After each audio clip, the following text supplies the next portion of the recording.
Assessore, oggi c'è stata la presa d'atto dei risultati del primo avviso per la presentazione delle proposte e dell'approvazione del progetto itinerari ciclabili per la valorizzazione del patrimonio naturale e culturale. Di che cosa si tratta?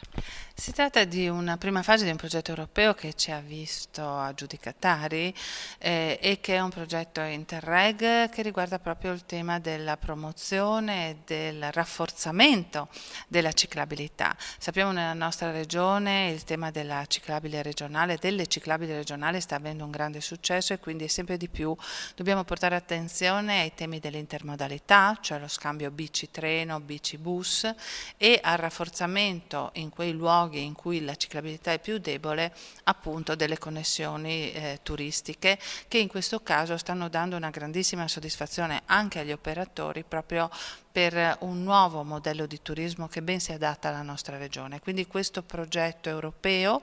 potrà contare su 1,5 milioni di contribuzione complessiva proprio per operare in questi punti critici o punti nei quali la integrazione tra i mezzi di trasporto diventa più importante.